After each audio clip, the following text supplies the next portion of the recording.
ऐसा भी हो रही है, काफी चर्चाओं में भी उनकी बेटी हैं। और आपको बता दें कि शास्त्रीय नृत्य की परंपरा में इससे पहले सोलो परफॉर्मेंस को रंग प्रवेशम कहा जाता है, और जो किसी भी कलाकार के जीवन का बहुत ज्यादा महत्वपूर्ण ये पड़ाव है।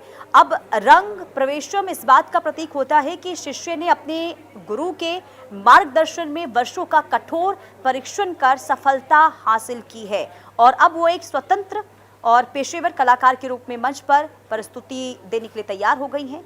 इलेशा ने अपने रंग प्रवेशम के दौरान लगभग 2 से 3 घंटे तक लगातार अकेले मंच पर प्रस्तुति दी, और उनके भाव, अभिनय, नृत्य कौशल ने उपस्थिति दर्शकों की खूब सराहना भी बटोरी है।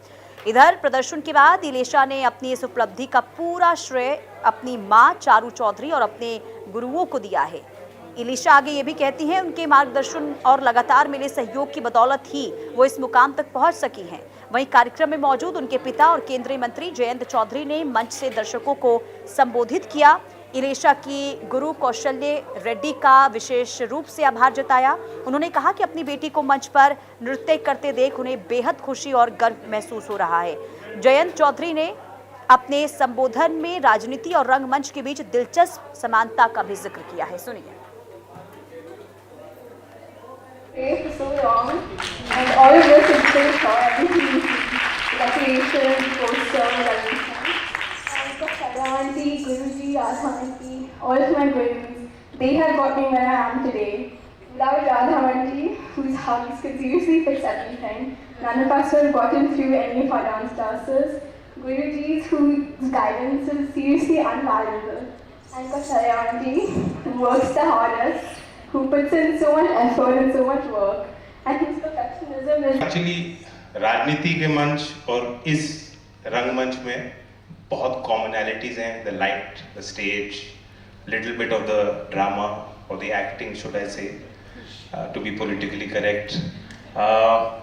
कुछ पॉलिटिक्स में हमारी मुद्रा होती है, जो नेता लोग आए हो जानते हैं कि चुनाव के वक्त हम ऐसा करना शुरू कर देते हैं, लेकिन इस मंच के लिए शायद कुछ आप समझ गए मैं क्या करना चाह रहा हूँ।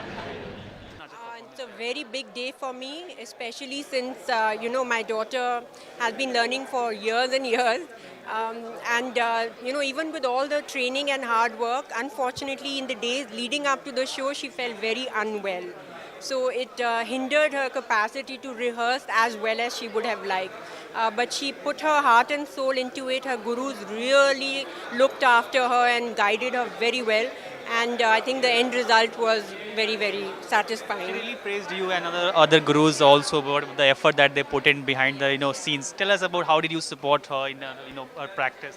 Firstly, you have to be part of their journey. You can't just make it something that the child does by herself. If you are engaged with it, then the child enjoys it more. And if you support and respect the craft, the children imbibe that feeling from you. So as families, I think it's important that we encourage them to respect and pursue the craft, and that motivates them.